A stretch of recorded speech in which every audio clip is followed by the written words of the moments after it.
Good afternoon and welcome to the Florida Weather Watch educational series. My name is Daniel, and in this educational series, my goal and objective will be to teach you the basics about weather, about climate, and how they impact the world around you. And in this inaugural episode, I took some suggestions from a few of my followers on my Florida Weather Watch Facebook page, as well as some of my students in my 8th period meteorology class. Shout out to you, my 8th period meteorology class, uh, as well, for your suggestions about topics to cover, and a few of my coworkers at the middle school that I do teach at. And in those suggestions, they were offering and curious about what are the differences between high pressure and low pressure, and how do they make a difference in the weather that they feel on in their area.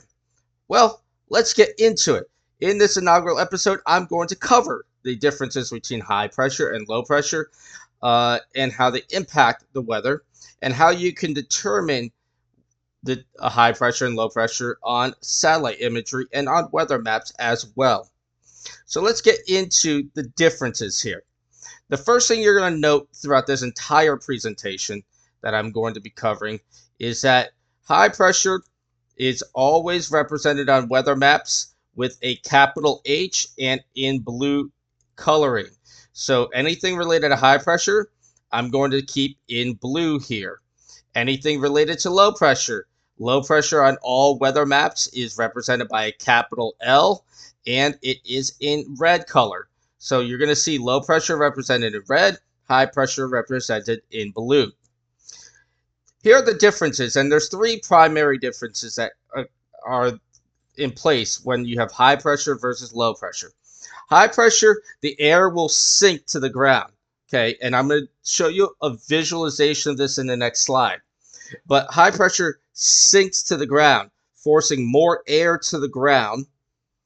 Okay, and as a result, the weather becomes drier because it's pushing the moisture away from the ground and away from the surface, and it gets warmer because of the friction of the air pushing down on the ground.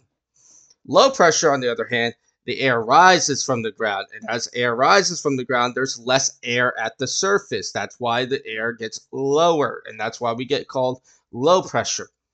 Also, you'll see it associated with wetter weather and cooler weather as well.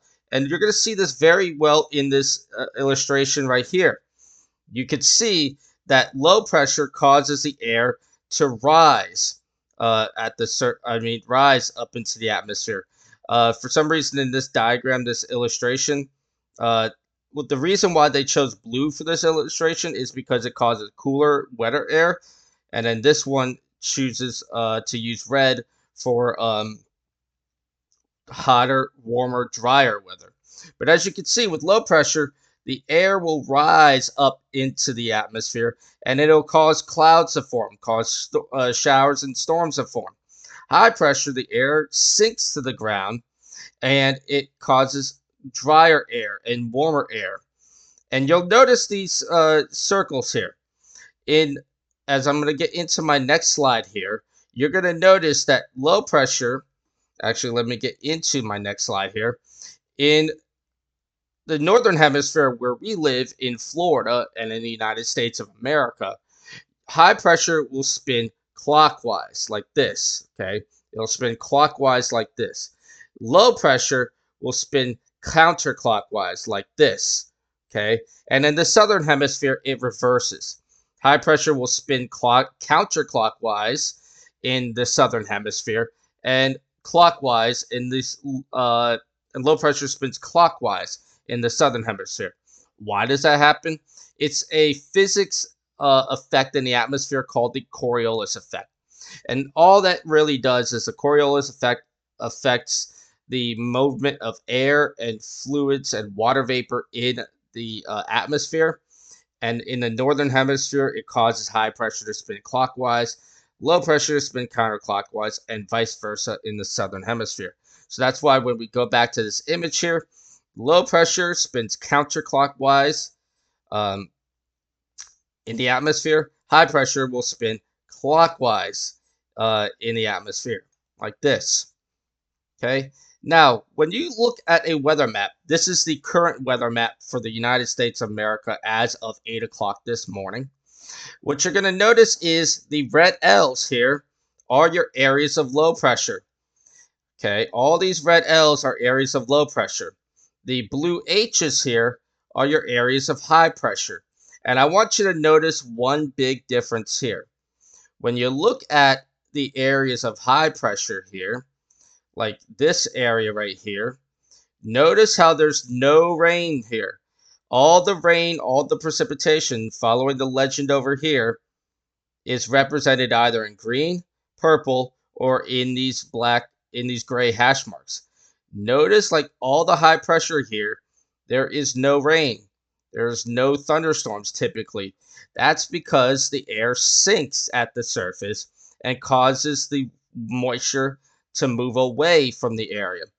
Notice though how with the low pressure systems, especially let's say over the west here, all these areas of low pressure. Yes, I know there's a small area of high pressure, but that's very small. All these areas of low pressure are causing disturbed weather. They're causing rain, showers and thunderstorms, snow and heavy snow. So this shows really the effects of low and high pressure. Low pressure brings rainy weather, stormy weather to the area because air rises, and as air rises, it picks up moisture from the ground, and that causes us to have rain a lot of times with low pressure centers. And all these cold fronts that we experience are areas of low pressure. Okay. Behind cold fronts, typically what happens is you get areas of high pressure. And that high pressure area at first is going to feel cool because it's going to bring air from the north on the clockwise flow down from the north. But then on the backside, it starts warming things up. So let's take a look at what it looks like on satellite imagery here. Okay. So when we look at satellite imagery here, this is the current satellite imagery for the Atlantic here. And the way that you can tell where you have your areas of high pressure, where you have your areas of low pressure, is look at the spin, look at the flow in the atmosphere. And what I want you to notice is that the areas of high pressure here, which is over the Atlantic here, you can notice here that the flow, when I go back and put the image on, is clockwise like this. Okay. Notice this is your area of high pressure here. Okay. And notice how it does not have much rainfall with it. Okay. Now, your areas of low pressure, on the other hand, your areas of low pressure are going to be right here. You'll notice how there's going to be a little bit of a spin right here in the atmosphere. Okay. Off of Florida, which just brought a cold front over Florida. Okay, that's an area of low pressure here. This is going to be another area of low pressure right here that is building. Okay. And then over here, there's another area of low pressure. And notice the spin. Notice these are all counterclockwise here. So all of these are areas of low pressure, folks.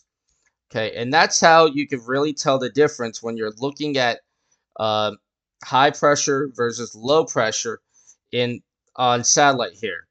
High pressure and low pressure look totally different on satellite. And as you can see here, high pressure has much clearer weather. There's not as much rainfall with it. Low pressure causes air to rise and causes moisture to flow into the low, like you can see right here. Much like you can see right here, there's moisture coming up into this system here. Right here, you can see the moisture coming up into this system right here. So it causes air to rise, and high pressure causes air to sink. So I wanted to be able to show you what that looks like on satellite, the differences between the two. So hopefully This shows how you could see the differences between high and low pressure in the atmosphere. Helps you better understand what happens with high and low pressure in the atmosphere and how it affects your weather. So, in review, high pressure, clockwise flow in the atmosphere in the northern hemisphere brings drier, warmer weather. Low pressure brings wetter, stormier weather and cooler weather. And low pressure spins counterclockwise. And that's because air rises towards the low and causes the air to have lower pressure at the surface. Ladies and gentlemen, thank you very much for tuning in into this first ever educational series from the Florida Weather Watch. I hope you found this to be very informative.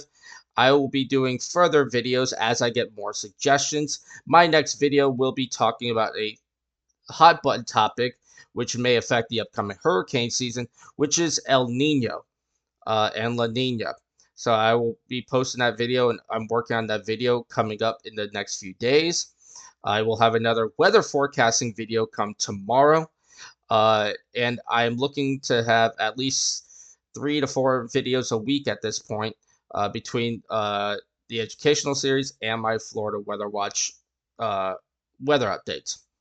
Ladies and gentlemen, I hope you have a marvelous Monday. And as my late great cross country coach Jim Richardson would say, there will be weather, whether or not.